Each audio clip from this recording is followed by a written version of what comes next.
नमस्कार, स्वदेश न्यूज देख रहे हैं आप और मैं हूं आपके साथ वागीशा। और बातें सितारों की में हर रोज हम आपको सितारों की नगरी में लेकर चलते हैं। और आज जो सितारा है वो है मध्य प्रदेश के सुर्खी शहर का, जो अपना सपना पूरा मुंबई में कर रहा है।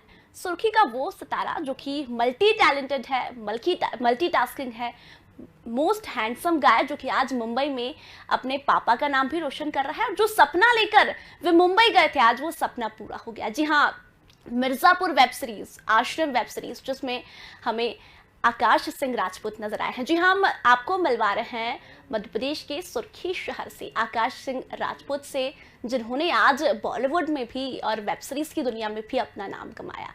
जी हाँ, आश्रम और मिर्जापुर जैसी वेब सीरीज में नजर आ चुके आकाश हमें टॉयलेटिक प्रेम कथा में भी अक्षय कुमार के साथ रिपोर्टर के किरदार में नजर आए थे। अब आखिर इतने बड़े बड़े रोल आकाश को कैसे मिल गए? आखिर इतनी अच्छी अच्छी वेब सीरीज, मिर्जापुर की बात करें तो मिर्जापुर वेब सीरीज हर किसी ने देखी है। वहीं बात करें तो आश्रम, जो कि बॉबी देओल की थी, उसमें भी आकाश हमें नजर आए थे। अच्छा, खास बात यह है कि आकाश एक्टिंग के साथ सिंगिंग भी करते हैं। उन्होंने अपने शहर के लिए गाना गाया है। अच्छा, वो गाना हम आपको बता देते हैं। एक टूर्नामेंट आकाश ने करवाया था, जो कि विश्व का सबसे बड़ा क्रिकेट टूर्नामेंट था। उस टूर्नामेंट के लिए आकाश ने एक गाना कंपोज किया और उसको आवाज भी दी। वो भी गाना हम आपको जल्द ही सुनाएंगे। लेकिन सबसे पहले आकाश की एक्टिंग की यदि बात करें तो उनकी थोड़ी सी एक्टिंग की झलक देखते हैं कि आखिर जो सपना लेकर वे मुंबई गए थे, वो सपना आखिर कैसे पूरा किया और एक्टिंग आखिर आकाश की कैसी है। चलिए आपको थोड़ी सी झलक दिखाते हैं। अब फतेह दूर नहीं अलेक्जेंडर, पोरस को तो एहसास भी नहीं होगा कि उसके अपने दसी हुए इस पुल को बनाने में हमारी मदद कर रहे हैं। इस पुल के बनते ही हम उस पर हमला कर देंगे और वहां वो पोरस इस हमले के लिए तैयार भी नहीं होगा। तो ये देख रहे हैं आप, ये है मध्य प्रदेश के सुर्खी शहर का सितारा, जो कि अब मुंबई नगरी में चमक रहा है। पोरस सीरियल है जिसमें आकाश हमें नजर आए थे। उनकी तमाम करियर के बारे में हम बात करेंगे। उनके रोल काफी अच्छे रहे। मिर्जापुर में भी उनका काफी अच्छा रोल रहा है, आश्रम में उनका बहुत अच्छा रोल रहा है। लेकिन अब आपको बता दें, आश्रम 2 में भी हमें आकाश जल्द नजर आने वाले हैं। सीरियल कर चुके हैं, वेब सीरीज कर चुके हैं। अच्छा, टॉयलेटिक प्रेम कथा उन्हें कैसे मिली? अक्षय कुमार के साथ उन्होंने स्क्रीन शेयर की है। वहीं बात करें तो काफी सारे कलाकारों के साथ आकाश काम कर चुके हैं। वहीं जिम के भी बहुत शौकीन हैं। आखिर इतने सारे काम एक साथ कैसे कर लेते हैं? और सिंगिंग भी आकाश ने की है। लेकिन अब मध्य प्रदेश के छोटे से शहर सुर्खी से निकलकर उन्होंने मुंबई में अपना सपना पूरा किया। ये जर्नी आखिर उनकी कैसी रही सुर्खी से मुंबई तक की? एक खास बात यह है कि जूनियर आर्टिस्ट के रूप में आकाश मुंबई पहुंचे थे और जूनियर आर्टिस्ट के रूप में जब ऑडिशन देने पहुंचे तो डायरेक्टर ने उन्हें पसंद कर लिया।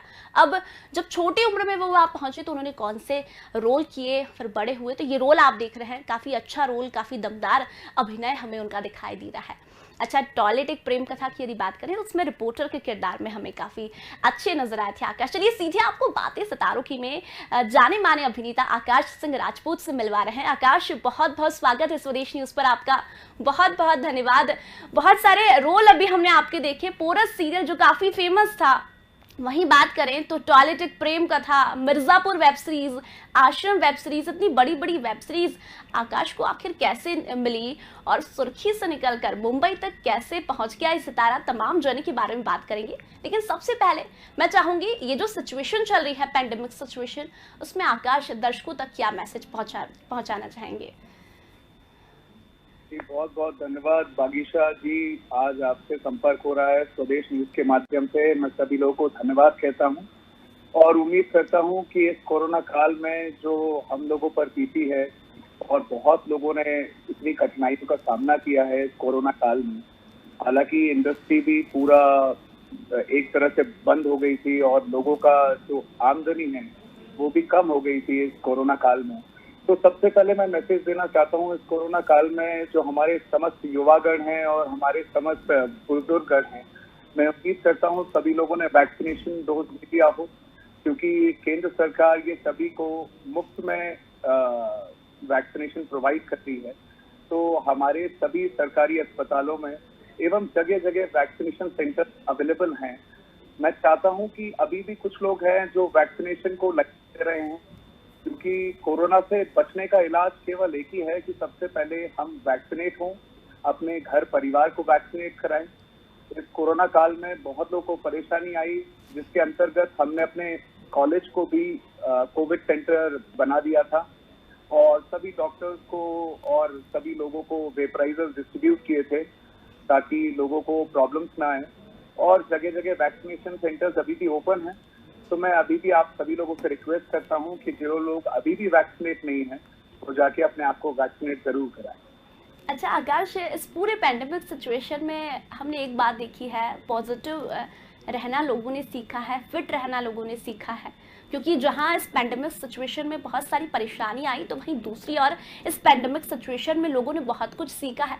तो मैं जानना चाहूंगी इस पैंडेमिक सिचुएशन में आकाश ने क्या कुछ सीखा, कैसे अपने आप को पॉजिटिव रखा, कैसे अपने आप को फिट रखा, क्योंकि सोशल मीडिया पर बहुत सारी तस्वीरें हम आपकी देखते हैं। जी, सबसे पहले की शुरुआत उससे होती है जब आप भगवान का नाम ले लेते हो, जब आप अपनी आस्था पे विश्वास करते हो और जिस भी भगवान को आप मानते हो उस पे अपने दिन की शुरुआत करके उन पे छोड़ देते हो, तो आधा रिलैक्सेशन तो उन पे चला जाता है कि हमारा जो मन का बोझ है वो कम हो जाता है। और दूसरी बात है बाबा रामदेव का योगा, वो जो प्राणायाम सिखाते थे वो अब बहुत काम आ रहा है। और प्राणायाम जो उन लोगों की एक्सरसाइजेस हैं जो उन्होंने बताई हैं, अनुलोम विलोम, कपालभाति, वो काफी यूजफुल रही इस कोरोना काल में। मैं बहुत लकी था जो मुझे कोरोना नहीं हुआ। मेरे परिवार के अधिकतर सदस्य कोरोना से ग्रस्त रहे, लेकिन फिर धीरे धीरे वो भी रिकवर कर गए, ऑल थैंक्स टू गॉड। बिल्कुल, और यही कारण है क्योंकि आपने खुद पर भी ध्यान रखा, फिट आप रहे, पॉजिटिव रहे, इसीलिए कोरोना से जिन लोगों को दूर रहना चाहिए था वो रहे भी, क्योंकि उन्होंने अपना ध्यान भी रखा है। आकाश, बहुत सारी बातें करनी है क्योंकि बहुत सारी तस्वीर हम देख रहे हैं आपकी, जो आपने रोल किया है, और दर्शकों को भी जानना है कि आखिर मध्य प्रदेश का जो शहर है सुर्खी, वहां से निकलकर आकाश मुंबई तक कैसे पहुंचे। एज अ जूनियर आर्टिस्ट के रूप में आपने अपने जर्नी की शुरुआत की, तो हम थोड़ा सा पीछे रिकॉल करेंगे कि ये एक्टिंग का कीड़ा बचपन से था या फिर प्रोफेशन बन गया आकाश का? जब मैं स्कूल में था, सिंधिया स्कूल में, तो काफी टीचर्स लोग मुझे डिबेट्स और एलिक्यूशंस में आगे कर देते थे। और जब भी कोई प्ले या ड्रामा होता था तो मुझे करने को कहते थे। तो धीरे धीरे स्कूल से इंटरेस्ट आने लगा, लोग को पसंद आने लगी मेरी कलाकारी। फिर धीरे धीरे ड्रामेटिक सेक्रेटरी सिंधिया स्कूल से बनते हुए मैंने अपनी जर्नी स्टार्ट करी। फिर एनएसडी के लिए भी ट्राई किया था, जिसमें मैंने थिएटर भी किया हुआ है बालेन सिंह जी के साथ भोपाल में। 2 साल वहाँ पे भी मैंने थिएटर का अपना एक्सपीरियंस किया। उसके बाद कॉलेज की पढ़ाई पूरी करी, क्योंकि सबसे पहले जरूरी होता है कि आप अपने एक बार डिग्री कंप्लीट कर लें, so that in future you don't regret कि अगर एक्टर नहीं बन पाए तो you should have an degree to do the job and work in future. That is very important. So I thought to complete my degree, graduation and MBA from Bangalore, and then I initially tried my luck in acting. अच्छा आकाश, अभी आपने कहा कि theatre आपने किया, छोटी मोटी acting आप किया करते थे। बचपन में भी ऐसा स्कूल कॉलेज में होता होगा कि कोई एक्ट आप करते होगे तो फ्रेंड्स देखकर बोलते थे अरे यार ये तो बड़ा होकर ही एक्टर ही बनेगा। जी, एक ऐसा मैंने एक स्टैंड अप कॉमेडी किया था अपने 12th क्लास में, और 2 घंटे मैं स्टेज पे था। तो उसके बाद मेरे स्कूल के जो प्रिंसिपल थे NK तिवारी जी, उन्होंने ऑडिटोरियम में बोला था there is very good actor sitting with us today, he will be a future actor in future, so please welcome Aakash Rajput, because I look at him, I think that he will become a star of tomorrow. So I had those words in my ears and I tried and taken permission from my dad कि पापा allow करें और मुझे अनुमति दें कि मैं जाकर बॉलीवुड में अपना लक आजमा सकूं। और बस यहीं से मेरी शुरुआत हुई। लक आजमाया, और आज यही कारण है कि MP के हीरो के नाम से आकाश को हर कोई जानता है। बहुत लकी होते हैं वो कलाकार जिन्हें दर्शक 2 नाम से जानते हैं।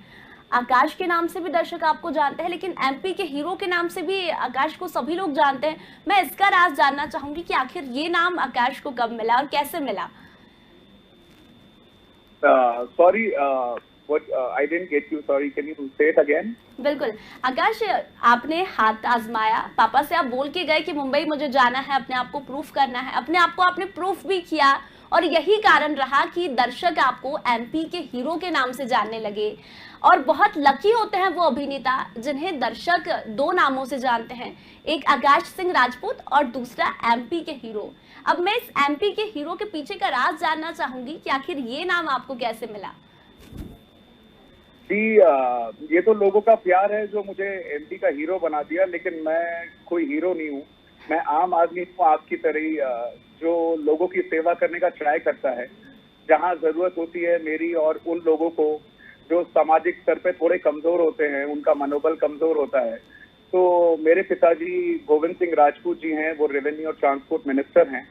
उनकी जब मैं कार्य प्रणाली देखता हूँ और उनकी मेहनत देखता हूँ, तो मेरे अंदर भी एक अंदर का जो आम आदमी है उसे भी कुछ लगता है कि लोगों के लिए कुछ सेवा दी जाए।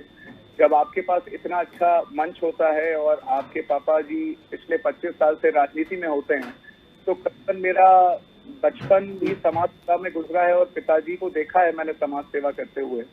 उन्हीं से जो सीख मिली है उसको मैंने सोचा कि आगे ले जाने का थोड़ा सा प्रयास करूं। उसी प्रयास में जो रास्ते में आते रहे, जो लोग प्रॉब्लम्स में थे, कोरोना टाइम पे कुछ लोग फंसे हुए थे, कहीं बनारस में फंसे हुए थे, कोई दूर दूर तक, तो मैंने राशन वितरण कराया। आपके चैनल ने भी वो टेलीकास्ट किया था।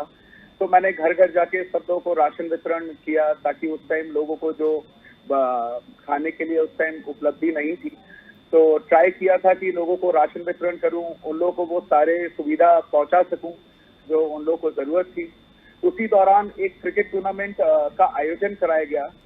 ये क्रिकेट टूर्नामेंट वर्ल्ड का सबसे बड़ा टूर्नामेंट हो गया, जब इसमें मैंने गांव से 430 टीम्स निकाली और 430 टीमों ने एक टूर्नामेंट में पार्टिसिपेट किया, जिसको टोटल करीबन अगर एवरेज लगाएंगे तो 6,500 people participated in a single tournament. That was really big for the people to see, and that amazed me as well, क्योंकि गांव में भी टैलेंट है, प्रतिभा है, लेकिन हम लोग उन्हें मौका नहीं दे पाते। तो मेरा प्रयास था कि सब लोगों को ये मौका मिले और हर एक बच्चा जो खेलना चाहे वो इसमें खेले। तो इसी तरह जब गिनीज बुक ऑफ रिकॉर्ड्स को इसके बारे में पता चला, वर्ल्ड बुक ऑफ रिकॉर्ड्स वालों को पता चला, तो दे वर वेरी इंटरेस्टेड टू सी कि एक गांव में इतना बड़ा टूर्नामेंट हो रहा है जो पूरी दुनिया में कहीं नहीं हुआ। इसके पहले गुजरात का एक रिकॉर्ड था जिसमें 230 टीमों ने पार्टिसिपेट किया था, बट जस्ट डबल हमने उससे किया कि आज 430 टीम्स ने पार्टिसिपेट करके हमारे तुर्की का एक वर्ल्ड रिकॉर्ड बना, जिसके लिए मुझे मुख्यमंत्री जी शिवराज सिंह चौहान जी ने और कैबिनेट मिनिस्टर ज्योतिरादित्य सिंधिया ने सम्मानित किया। क्या बात है। इसीलिए एमपी का हीरो दर्शक कहते हैं, क्योंकि एक्टिंग तो कमाल की है ही, लेकिन उन बच्चों को आपने मौका दिया जो खेलना चाहते हैं। विश्व का सबसे बड़ा टूर्नामेंट आपने सुर्खी में करवाया। मुझे बहुत सारी बातें करनी है आकाश से, लेकिन मैं चाहूंगी एक्टिंग के साथ साथ आकाश बहुत अच्छा गाना भी गाते हैं। सुर्खी अपने शहर के लिए उन्होंने गाना गाया है। चलिए आपको थोड़ी सी झलक उसकी बताते हैं, फिर सीधे आपको आकाश के बाद फिर से लेकर चलेंगे।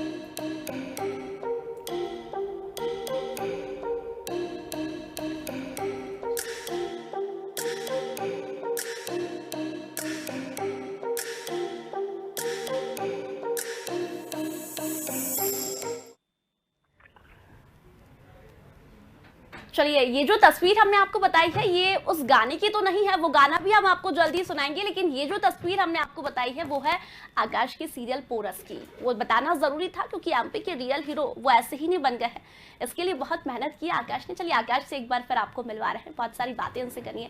आकाश, बात करें आपकी जर्नी की, तो एज ए जूनियर आर्टिस्ट आपने आपकी जर्नी की शुरुआत की।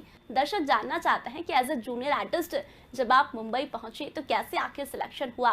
कहते हैं ना, पहली चीज हमेशा याद होती है, तो पहला वो डायलॉग, पहला वो शूट, पहला वो सीन कौन सा था आकाश का?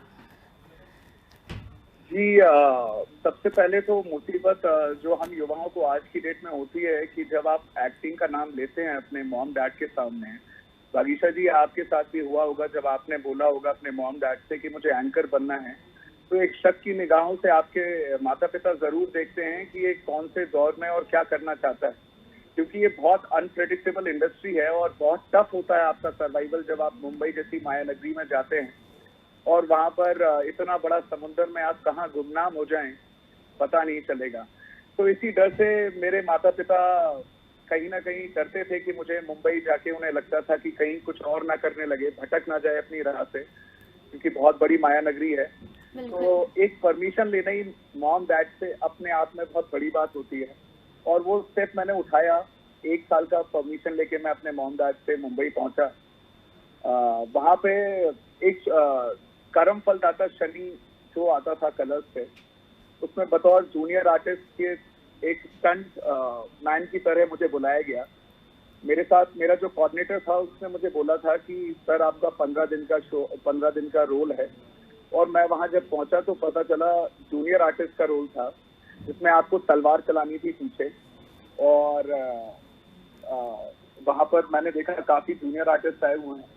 जब मैं वहां पे पहुंचा, मैं उस टाइम लोकल बसेस और लोकल ट्रेन से ट्रैवल करता था, काफी दूर थी फिल्म सिटी। तो मैं ट्रैवल करके इतनी दूर पहुंचा तो मुझे लगा कि अब इतना दूर आ गया हूँ तो चलो एक दिन ट्राई कर लेता हूँ। तो फिर मैंने तलवार उठा के थोड़ा स्टंट सीखे। तो उस दिन तो हो गया। फिर अगले दिन मुझे लगा कि मैं शायद नहीं जाना चाहता, लेकिन फिर लगा कि चलो शो स्टार्ट है तो इससे मैं देख लूंगा कि शो स्टार्टिंग कैसे होता है, रियल में शूटिंग कैसे होती है। तो उसी दौरान मैं भी उन 200 जूनियर आर्टिस्ट तक पहुंच गया वहां पर।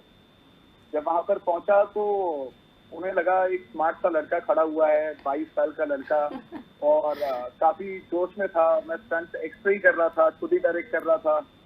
तो उसी दौरान मुझे जो प्रोड्यूसर हैं शो के, उन्होंने देख लिया। मैं पीछे बैठा था, उन्होंने कहा उस लड़के को बुला के लाओ। तो उन्होंने मुझसे पूछा कि तुम्हें स्टंट आते हैं? मैंने कहा सर मैं तो तैयारी बैठा हूँ, आप बताइए कब करना है। तो उनको ये पंचलाइन पसंद आई। फिर उसी टाइम जो करम फलदाता शनि है उसमें मुझे फर्स्ट शॉट जो है उस सीरियल का वो मैंने ही दिया है। उस शो के बाद जो पहले ही सीन था उसके बाद एक राक्षस आता है और मुझे पीछे से मार देता है और मैं मर जाता हूँ। तो जैसे मरने के बाद कट हुआ, मैंने कहा सर मैं आज ही आया और आपने मुझे आज ही मार डाला। तो इसके बाद मतलब पहला ही सीन। अच्छा आकाश, ये जो तलवारबाजी वाला सीन आपने तो सोचा नहीं होगा कि पहला ही सीन ऐसा मिलेगा, लेकिन जब पेरेंट्स को बताया कि पहला ही सीन ऐसा मिलने वाला तो फिर उनका कैसा रिएक्शन था? पेरेंट्स को अभी कुछ पता नहीं था उस टाइम तक। ओके। पेरेंट्स को लगा, पेरेंट्स 1 डे 2 डे जो मेरे शोज आते थे, मैंने बाजीगर भी किया था जी टीवी पे, एक टीवी के उस पार भी है जी जिंदगी चैनल पे, जो मुझे आता भी नहीं था किस चैनल पे आता है जी जिंदगी। उस पे भी मैं आ चुका था लेकिन मुझे आइडिया नहीं था। मैं चाहता था कि कुछ जब अच्छा करूंगा तब मॉम डैड को बताऊंगा कि इसमें मैं आ रहा हूँ तो आप मुझे रोज देख सकते हैं। तो उसी जब करम फलदाता शनि का मैं जब मारा गया तो डायरेक्टर ने मुझसे बात करी और बोला कि तुम मेरे साथ आना, मैं तुमसे मिलना चाहूंगा। जब मैं मिलने के लिए गया तो उन्होंने मुझे करम फलदाता शनि में ही राजा मनु, जो धरती का पहला प्राणी है जिसने जन्म लिया था शत्रुपा के साथ, मुझे वो वाला किरदार करने को मिला करम फलदाता शनि में। तो सारे भगवान जब मुझे आशीर्वाद दे रहे थे तब मैंने मॉम डैड को बताया था कि आप ये वाला शो देखें करम फलदाता शनि, उसमें मैं बतौर मनु देने वाला हूँ। तो मेरी मम्मी बहुत इमोशनल हो गई क्योंकि उस टाइम ऐसा हो रहा था कि विष्णु जी, शिव जी और ब्रह्मा जी सभी आपको वरदान दे रहे हैं, धरती का प्राणी बन रहा है। तो वो काफी इमोशनल हो गए कि एक देव पुरुष धरती पर आने वाला है। ये काफी इमोशनल पार्ट था उनके लिए और उन्हें ये देखकर काफी खुशी हुई थी उस टाइम। अच्छा, उसके बाद ही शायद पोरस सीरियल आपको मिला, उसमें काफी अच्छी भूमिका आपकी रही है, अभी हमने स्क्रीन पर भी दिखाया। वो कौन सा रोल था आपका और कैसा एक्सपीरियंस था उस सीरियल से जुड़ा? जी ये सिद्धार्थ कुमार तिवारी जी हैं, क्लासिक प्रोडक्शन है, वो उससे मेरा इतना लगाव हो गया था, मैं वहां पे जाता रहता था मिलने के लिए।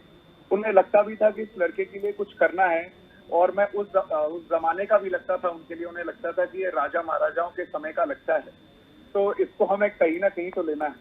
तो पोरस, बतौर पोरस का मैंने बहुत बार लुक टेस्ट दिया, लेकिन उन्हें लगा कि ये थोड़ा फॉरेनर लगता है, थोड़ा हल्का सा गोरा है, तो इसको ग्रीक में ट्राई किया जाए। तो मैंने जो ग्रीक वहाँ के लोग हैं जो आए थे, सिकंदर जहाँ का था, सिकंदर के दोस्त की भूमिका में था मैं, हिफैशियन, जो थ्रू आउट द शो था और साल 1.5 साल वो शो चला।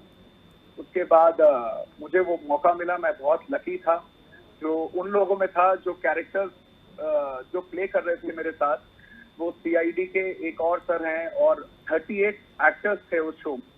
500 करोड़ की लागत से बन के वो शो तैयार हुआ था पोरस, जो अभी तक इतिहास में सबसे महंगा शो था जिसमें मैं पार्टिसिपेट किया और भागीदार रहा। मैं खुद किस्मत मानता हूँ अपने आप को। अच्छा, फिर आकाश यही नहीं रुके, उन्हें जाना तो कहीं और था, छोटे पर्दे से। उसके बाद एंट्री होती है आकाश की वेब सीरीज में, और वो भी वेब सीरीज मिर्जापुर। मैं जानना चाहूंगी इसमें जो किरदार आपका था वो कैसा था? उसमें भी शायद दुल्हे राजा आई थिंक आप बने हैं, वो किरदार आपको कैसे मिला और ये पता लगा कि मिर्जापुर में मौका मिलने वाला है, तब कितनी खुशी आकाश को हुई? जी, मैं सच बताऊं तो जब मिर्जापुर मुझे मिला था तो उस टाइम मैं पोरस का शूटिंग कर रहा था, और मैं राइटर के पास मिलने गया था, तो उन्होंने मुझे बोला कि तुम टकले हो सकते हो, और मेरे बाल बहुत लंबे थे उस समय, तो मैंने उन्हें मना कर दिया। मैंने कहा कि इतना कौन सा सीरीज है, मुझे ये भी नहीं पता था कि अमेजॉन प्राइम की सीरीज लॉन्च हो रही है। आई थिंक मिर्जापुर उस टाइम नया था अमेजॉन पे, और एक रिस्क लेना एक्टर के लिए बहुत बड़ी बात होती है कोई नए चैनल पे। क्योंकि एक्सेल एंटरटेनमेंट प्रोडक्शन का था, तो मैंने सोचा सर मेरे को 1 हफ्ता दीजिए, मैं टकला होगा या नहीं होगा मैं बाद में बताता हूँ। फिर नेक्स्ट वीक तक जब मैं पहुंचा तो वो कास्ट लॉक हो चुका था, वो शरद का किरदार था, वो लॉक हो गया था। फिर उसके बाद एक सीधा साधा कैरेक्टर था जो दारा का था, जिसमें मैं दूल्हा बना हूँ और वो शबनम का पति होता है, तो उसके लिए मुझे ऑफर हुआ। लेकिन जब मैं उसमें सिलेक्ट हो गया तो मेरी राइटर से मीटिंग हुई, तो मैं राइटर के पास, मुझे लगा मिर्जापुर है, एक्शन है, ड्रामा है और गन्स का है, तो मैं सर के पास गया। मैंने कहा सर बताइए किसका भेजा उड़ाना है, वहीं खोज के रख देंगे, आप तो बस इजाजत दीजिए। वो कहते हैं अरे अरे तुझे गोली नहीं चलानी है, तुम्हें गलत कैरेक्टर दे दिया। तो उन्हें लगा कि ये बतौर चेहरा कितना सीधा लग रहा था। फिर वो बोलते हैं यार जो हमारी कास्टिंग है, वो जो प्राइमरी कैरेक्टर थे मुन्ना गुड्डू के और सभी कैरेक्टर्स वो लॉक हो चुके। तो उसके बाद मुझे कैरेक्टर करने को मिला और काफी अच्छा एक्सपीरियंस था, क्योंकि इसकी रीच बहुत ज्यादा थी, आप लोगों ने पसंद किया, दर्शकों को पसंद आया। और आज भी मेरे को फोन आते हैं कि मिर्जापुर में तुझे देखा, बहुत अच्छा लगा। तो मुझे भी बिल्कुल आकाश, लेकिन एक खास बात यह है कि जब टीम को पता लगा कि आकाश आज आने वाले हैं तो सभी के मुंह से एक ही चीज निकली, अच्छा वो मिर्जापुर में जो दुल्हा बने थे वो तो याद है दर्शकों को कि हाँ आकाश मिर्जापुर में दुल्हा बने थे, क्योंकि मिर्जापुर वेब सीरीज तो हर किसी ने देखी है। लेकिन खास बात यह है कि आकाश ने फिर अक्षय कुमार के साथ स्क्रीन शेयर की, वो भी टॉयलेटेड प्रेम कथा में। अब पहले सीरियल में तो तलवारबाजी करते हुए हमें आकाश दिखाई दिए, उसके बाद मिर्जापुर में दुल्हे राजा के रूप में हमें आकाश दिखाई दिए, लेकिन फिर रिपोर्टर बने आकाश। वो एक्सपीरियंस आखिर कैसा रहा, कैसे वो फिल्म आपको मिली? जी, उस फिल्म के लिए मुझे अभी भी याद है, वो मेरा पहला ब्रेक था 2017 में, जब पता चला कि अक्षय कुमार की पिक्चर में आपको रोल के लिए ट्रायल किया जा रहा है। और रिपोर्टर का किरदार ऐसा होता है जो करने में अलग ही मजा आता है। तो मैं बहुत उत्साहित था उस ऑडिशन ट्राई करने के लिए। लेकिन जब ऑडिशन दिया तो पता चला वहां पे 6 और रिपोर्टर आए हुए थे मेरे साथ। तो उन 6 रिपोर्टर्स में से डायरेक्टर ने जब मौका दिया तो उन्होंने देखा कि ये लड़का एक्चुअल में रिपोर्टर लग रहा है। तो वहां के जो कैमरामैन डीओपी थे वो मुझसे आके पूछे कि तुम क्या रिपोर्टर हो? मैंने कहा सर मैं था तो नहीं, लेकिन आज थैंक यू बोलना चाहता हूँ कि आपने मुझे रिपोर्टर समझा। कहते नहीं, तुम एकमात्र ऐसे व्यक्ति हो जो ऐसे लग रहे हो जैसे रिपोर्टर बन के आए हो और वैसे ही फाइट दे रहे हो। तो आप भी वो जब आप वो देखेंगे फिल्म तो उसमें मेरा है। अभी बात तो चला एक छोटे से ब्रेक का, ब्रेक के उस पर दिखाएंगे जया और केशव के सिग्नेचर। बने रहिए हमारे साथ इंडिया टीवी पर लाइव। क्या तो बात ऐसे है। एक बार मतलब एक्टिंग तो कमाल की है ही, लेकिन रिपोर्टर भी आकाश काफ़ी कमाल के हैं। मैं लेकिन समय बहुत कम था, लेकिन मैं जाते जाते आश्रम वेब सीरीज़ में हमें बॉबी देओल के साथ आकाश दिखाई दिए, और अब आगे कहाँ नज़र आने वाले हैं ये मैं जानना चाहूँगी और दर्शक भी जानना चाहेंगे, क्योंकि ऐसे किरदारों को दर्शक हमेशा देखना चाहते हैं। और एमपी के हीरो को लोग जब जानते हैं तो वो हमेशा स्क्रीन पर उन्हें देखना चाहेंगे। आकाश, कहाँ आगे आप नजर आने वाले हैं? जी, एक मेरा टी सीरीज से एल्बम है, म्यूजिक एल्बम, जिसके लिए वो सॉन्ग मैंने खुद ही गाया है, क्योंकि मेरी गाने की प्रतिभा भी छुपी हुई है। तो नेक्स्ट टाइम जब हम मिलेंगे तो उम्मीद करता हूँ वो मेरा गाना लॉन्च हो जाएगा। कोरोना के कारण थोड़ी देरी हो गई। उसके अलावा आश्रम का जो पार्ट 2 है वो भी आने वाला है। दर्शकों से मैं सुनता हूँ कि आश्रम देखिए उन्हें काफी अच्छा लगा, बाबा जी का रोल पसंद आया और रॉकी का किरदार भी पसंद आया जो मैंने किया था। तो उसका पार्ट 2 भी सितंबर में हमारे भोपाल में ही शूट होने वाला है, क्योंकि प्रकाश जी मेरे एक मतलब काफी परिवार जैसे हैं। तो उनसे मैंने रिक्वेस्ट करी थी कि हम यूपी में शूट ना करके मध्य प्रदेश में ही शूट करें, क्योंकि वो पहले भी काफी मूवीज यहाँ पे कर चुके हैं। आए दिन मेरे डायरेक्टर से मीटिंग होती है और मैं उनसे यही बोलता हूँ कि हमारे मध्य प्रदेश में काफी स्कोप है और मध्य प्रदेश भी काफी खूबसूरत जगह है जहाँ आप शूटिंग कर सकते हैं। मेरे पिताजी ने और मैंने और सभी मध्य प्रदेश की गवर्नमेंट ने अब सब्सिडी भी स्टार्ट कर दिया हमारे मध्य प्रदेश में। तो डायरेक्टर्स जो भी निर्देशक हैं यहाँ शूट करते हैं उनके लिए सब्सिडी मिलती है। और मेरा प्रयास है कि मध्य प्रदेश को एक और खूबसूरत जगह बनाई जाए, ताकि यहाँ शूटिंग हो, प्लेसेस हो। जो मुंबई का एक्सपोजर है भी हमारे मध्य प्रदेश के दर्शकों को मिल सके, यहाँ के भी दर्शकों को रोजगार मिल सके और अवेलेबिलिटी ऑफ रिसोर्सेज होगा तो यहाँ पर भी एक अच्छा एम्प्लॉयमेंट जनरेशन का स्कोप है। And if I am from Madhya Pradesh, I want people from Madhya Pradesh to come up and lift them up so that they can also. बिल्कुल आकाश, ये सपना आपका जरूर पूरा होगा, क्योंकि आप लगातार इसी में लगे हुए हैं कि यहाँ के युवाओं को भी रोजगार मिले। लेकिन जाते जाते मैं बिल्कुल चाहूंगी कि आश्रम में जो रोल किया था उसका अगर डायलॉग आपको याद हो, क्योंकि हमने पर्दे पर तो देखा ही है, वेब सीरीज पर तो देखा ही है, लेकिन जब दर्शक आज सुन रहे हैं तो मैं बिल्कुल चाहूंगी कि अगर डायलॉग आपको आश्रम का याद हो तो जरूर सुनाएं। कुछ डायलॉग तो तिनका को उठा के ले जाते हैं और मैं उसको बोलता हूँ गोपा को कि गोपा भाई आप गोपा भाई कुछ करो। कुछ लोग आए और तिनका को उठा के ले गए। गोपा भाई कुछ कर दो, वो ड्रग्स का कुछ मामला है, वो तिनका को मार डालेंगे, आप किसी से बचा लीजिए गोपा भाई। तो गोपा भाई बोलते हैं हाँ हाँ टेंशन मत ले, कौन उठा के ले गया मुझे बता। कुछ नहीं गोपा भाई, बस नार्कोटिक्स वाले थे, वो आप कुछ करिए गोपा भाई। बस ऐसे ही था। उसके बाद नार्कोटिक्स वाले आते हैं और तिनका को उठा के ले जाते हैं। उसके बाद कुछ सीन्स हैं जो अभी शूट होने वाले हैं, उसके डायलॉग्स मैं रिवील नहीं कर सकता आपको, लेकिन पार्ट 2 में आप देखेंगे आश्रम 2 में तो आपको काफी अच्छा रोल मिलेगा उसमें देखने को। बिल्कुल, हमें इंतजार है आश्रम 2 का भी, और एक सॉन्ग जो आकाश का आने वाला है उसका भी हमें इंतजार है। तो यह है आकाश सिंह राजपूत, जो कि मध्य प्रदेश से है लेकिन आज मुंबई की नगरी में चमक रहा है। तो आकाश, बहुत बहुत धन्यवाद स्वदेश न्यूज़ से जुड़ने के लिए और बातें सितारों की में इतनी सारी बातें करने के लिए। तो आकाश सिंह राजपूत से हमने आपको मिलवाया, जो कि मध्य प्रदेश के सुर्खी शहर से और युवाओं के लिए काफी काम करते हैं, एक्टिंग के साथ साथ सिंगिंग भी करते हैं और युवाओं के लिए हमेशा प्रेरित रहते हैं, युवाओं के लिए हमेशा काम करते हैं, समाज के लिए काम करते हैं। और आकाश का सबसे बड़ा सपना है कि मध्य प्रदेश में फिल्म इंडस्ट्री बने ताकि यहाँ के युवाओं को रोजगार मिल सके। तो फिलहाल बातें सितारों के में इतना ही, जल्दी लौटेंगे एक नए सितारे के साथ। देखते रहिए स्वदेश न्यूज़। नमस्कार।